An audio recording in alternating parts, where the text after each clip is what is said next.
नमस्कार दोस्तों। आजम खां को आप भूले तो नहीं हैं। आजम खां, उनके बेटे, उनकी पत्नी सारे के सारे जेल चले गए थे। लेकिन अब आजम खां को छोड़कर उनके बेटे और उनकी पत्नी दोनों जेल से बाहर हैं। और अब जबकि विधानसभा चुनाव की देहरी पर प्रदेश खड़ा हुआ है, वोटिंग होने जा रही है, तो आजम खां का परिवार एक बार फिर से राजनीति में सक्रिय होता हुआ नजर आ रहा है। अभी 2-3 दिन पहले आजम खां के बेटे की रिहाई हुई है। आजम खां के बेटे जो स्वार विधानसभा सीट थी रामपुर जिले की, वहाँ से विधायक थे और अपनी उम्र गलत दिखाने के चक्कर में उन्हें जेल जाना पड़ा था। उनकी विधायकी खारिज कर दी गई थी और उसके बाद उन्हें लगभग 2 साल ही मान लीजिए जेल की सलाखों में गुजारने पड़े हैं। और अब वो रिहा होकर आ गए हैं बाहर। और बाहर होकर जब वो रिहा होकर आए हैं तो उनके सामने सबसे बड़ा चैलेंज ये है, अब्दुल्ला आजम, आजम खां के बेटे का नाम है, और उनके सामने सबसे बड़ा चैलेंज ये है कि वो अपने पिता की राजनीतिक विरासत को अब कैसे आगे बढ़ाएं। आजम खां अभी भी जेल में है। 43 के करीब केसेस उनके खिलाफ चल रहे हैं और उनकी जो रिहाई है अभी हाल फिलहाल चुनाव से पहले तो होती हुई नज़र नहीं आ रही है। योगी आदित्यनाथ उनसे नाराज़ हैं और वो नहीं चाहते हैं कि आजम खां किसी भी तरह बाहर आएँ। लेकिन अब्दुल्ला आजम के बाहर आने के बाद एक बार फिर से रामपुर की राजनीति में एक तड़का लग गया है।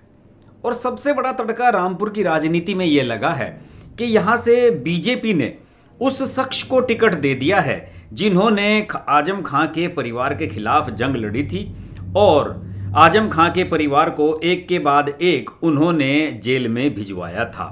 हालांकि ये नहीं कह सकते कि केवल इसी शख्स की वजह से ऐसा हुआ था, लेकिन उनकी बड़ी भूमिका रही थी और इस शख्स का नाम है आकाश सक्सेना। आकाश सक्सेना को रामपुर की जो सदर विधानसभा सीट है, जहां से इस समय आजम खां की पत्नी तंजीन फातिमा विधायक हैं, चूंकि आजम खां 2019 में सांसद बन गए थे तो उनकी सीट खाली हुई थी, वहां पर उपचुनाव हुआ था और उनकी पत्नी तंजीन फातिमा वहां से विधायक चुनी गई थी। हालांकि वो पहले राज्यसभा सांसद भी रह चुकी हैं अखिलेश यादव के समय में। और इस तरीके से पूरा परिवार जनप्रतिनिधि बन गया था। जैसे आजम खां रामपुर से लोकसभा सांसद हो गए, रामपुर की स्वार सीट से उनके बेटे अब्दुल्ला आजम विधायक थे और तंजीन फातिमा उनकी पत्नी आजम खां की बन गई थी सदर सीट से विधायक। अब चुनाव जब होने जा रहा है, 14 फरवरी को वहां पर मतदान होगा और चर्चा ये जबरदस्त है रामपुर में कि अखिलेश यादव ने रामपुर में चुनाव लड़ाने के लिए आजम खां को एग्री कर लिया है कि वो जेल में रहें या बाहर आएं, लेकिन चुनाव उन्हीं को लड़ना है। और उनको चुनाव लड़ाने के लिए अखिलेश यादव ने भी हरी झंडी दे दी है कि भाई आपको ही चुनाव लड़ना है। वैसे भी रामपुर सीट में वो दिग्गज नेता माने जाते हैं। लगभग 40 साल से रामपुर की राजनीति को आजम खां डोमिनेट कर रहे हैं। इस बीच 1-2 बार ही उन्हें हार का सामना करना पड़ा है, वरना वो हमेशा से कभी वो विधानसभा में, कभी लोकसभा चुनाव में, कभी वो राज्यसभा सांसद के रूप में रामपुर का रिप्रेजेंटेशन लगातार करते रहे हैं। पिछली बार 2019 के लोकसभा चुनाव में बीजेपी ने उनके सामने जया प्रदा को प्रत्याशी बनाया था और कोशिश की थी कि आजम खां को हराया जाए, लेकिन आजम खां हारे नहीं थे। हालांकि बीजेपी की प्लानिंग ये है कि अभी 2024 के चुनाव में फिर से आजम खां के सामने ट्राई किया जाए जया प्रदा को ही, क्योंकि जया प्रदा के खिलाफ कुछ अभद्र टिप्पणियां आजम खां ने कर दी थी, तो इस वजह से वो सुर्खियों में आ गए थे। और सबको ये लग रहा है, बीजेपी को भी लग रहा है कि जिस तरह से स्मृति ईरानी ने 2 प्रयासों में राहुल गांधी को अमेठी से हराया था, तो शायद जया प्रदा भी दूसरे प्रयास में आजम खां को हरा दें। लेकिन 2024 की बात दूर है, अब चुनाव आ रहा है 2022 का विधानसभा चुनाव, और आजम खां के बारे में कहा जा रहा है कि वो रामपुर सदर सीट से ही प्रत्याशी बनने जा रहे हैं। अभी प्रत्याशी का ऐलान रामपुर सीट से नहीं हुआ है। इसके अलावा उनके बेटे अब्दुल्ला आजम स्वार से फिर चुनाव लड़ने जा रहे हैं, वहां से भी प्रत्याशी का ऐलान नहीं हुआ है। तो अब अब्दुल्ला आजम पर दोहरी जिम्मेदारी आ गई है। जेल से रिहाई होने के बाद पिता के लिए भी चुनाव प्रचार करना है और अपने लिए भी चुनाव प्रचार करना है। लेकिन इस बीच आकाश सक्सेना पर मैं आपका फोकस करना चाहूँगा। आकाश सक्सेना को शहर सीट से बीजेपी ने टिकट दिया है और भाजपा लघु उद्योग प्रकोष्ठ के पूर्व क्षेत्रीय संयोजक रहे हैं। आकाश आकाश पहली बार विधानसभा का चुनाव लड़ेंगे। 2017 के विधानसभा चुनाव में इस सीट पर उनके पिता पूर्व राज्य मंत्री शिव बहादुर सक्सेना चुनाव लड़े थे, जो आजम खां के मुकाबले चुनाव हार गए थे। भाजपा ने आकाश सक्सेना को जो टिकट दिया है वो सिर्फ इसी वजह से दिया है कि उनके प्रति, आजम खां के परिवार के प्रति जो माहौल है उसे क्रिएट करने में आजम खां के खिलाफ जो सारे केसेस उन्होंने फाइल किए थे उसमें आकाश सक्सेना की बड़ी भूमिका रही थी। और उन्होंने, आपको याद होगा कि जितने भी मुकदमे थे उन सब की पुरजोर पैरवी की थी। और इसके अलावा आकाश सक्सेना ने जब उन्होंने 2019 में सिविल लाइंस और गंज थाने में आजम खां, उनकी पत्नी डॉक्टर तंजीन फातिमा और बेटे अब्दुल्ला आजम के खिलाफ अब्दुल्ला आजम के 2 जन्म प्रमाण पत्र, 2 पैन कार्ड और 2 पासपोर्ट के मामले में मुकदमे दर्ज कराए थे। इसके बाद ये मामले एमपी एमएलए कोर्ट में ट्रायल पर पहुंचे थे, तो वहां पर भी आकाश सक्सेना ने वादी के रूप में पैरवी की थी। अब अटकल है कि आजम खां शहर सीट से चुनाव लड़ने जा रहे हैं, तो बीजेपी को पूरी उम्मीद है कि शायद आकाश सक्सेना वो शख्स हो सकते हैं कि वो उन्हें चुनाव हरा दें।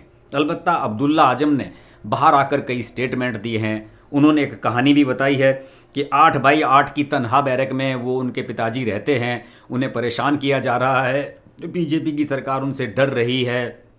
उन्होंने कहा है कि मेरे पिता की जब कोरोना हो गया था आजम खां को सीतापुर जेल में रहते हुए, तो उसके बाद उनकी सही से देखभाल नहीं की गई, उनके साथ दुर्व्यवहार किया जा रहा है। इसके अलावा उत्तर प्रदेश पुलिस की कस्टडी में बहुत सारे कैदियों की मौत हुई है, मेरे पिताजी की भी हत्या हो सकती है।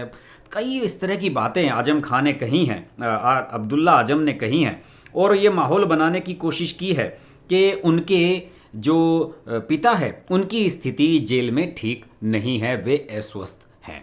अलबत्ता अगर रामपुर सीट में आकाश सक्सेना की मैं बात करूं, तो आकाश सक्सेना के चुनाव में आजम खां पर या आजम खां के परिवार का कोई भी सदस्य आता है तो उसे हराने के चांसेस की अगर मैं बात करूं, तो वैसे बहुत कम मुकाबले यहाँ हुए हैं जहां चुनाव बहुत नज़दीकी रही हैं। जैसे 1962, 1974, 1980, 1993 और 2007 के चुनाव में कई बार यहाँ बहुत कम वोटों से अंतर देखने को मिला है। लेकिन इसके बावजूद भी यहाँ पर कई बार तो ऐसा भी हुआ है कि 1000 के जो मत हैं उनसे भी कम के अंतर से जीत हार हुई है। लेकिन आजम खां का जो यहाँ पर रुतबा है और यहाँ के मुस्लिम्स में जो आजम खां की पकड़ है, उसे देखते हुए बीजेपी के लिए ये बहुत बड़ा चैलेंज है। और आकाश सक्सेना के रूप में उन्होंने प्रत्याशी उतार तो दिया है, लेकिन अगर आजम खां खुद चुनाव लड़ते हैं जेल में रहते रहते ही, तो आकाश सक्सेना के लिए उन्हें हराना आसान नहीं होगा। अलबत्ता आकाश सक्सेना के नाम को प्रोजेक्ट करके बीजेपी ने न सिर्फ केवल रामपुर शहरी सीट, बल्कि रामपुर जिले की जो और 4, 5, 6 सीटें हैं उन सब पर भी माहौल बनाने की कोशिश की है आजम खां के खिलाफ। वैसे भी योगी आदित्यनाथ ने जिस तरह से आजम खां की जौहर यूनिवर्सिटी को तोड़फोड़ की, उसके दरवाजे वगैरह तोड़ दिए, इतने सारी घटनाएं की गई, उसके बाद से एक आजम खां के खिलाफ पोलराइजेशन करने की तो बीजेपी को यहाँ पर निश्चित रूप से थोड़ी सी माइलेज मिलती हुई नज़र आती है। लेकिन जो यहाँ के जातीय समीकरण हैं और मुसलमानों में जिस तरह से आजम खां की यहाँ पर एक्सेप्टेंस है, तो यहाँ पर बीजेपी के लिए ये चुनाव आसान नहीं होने जा रहा है। फिलहाल तो सबकी नज़र इस बात पर है कि क्या आकाश सक्सेना का मुकाबला आजम खां से होगा।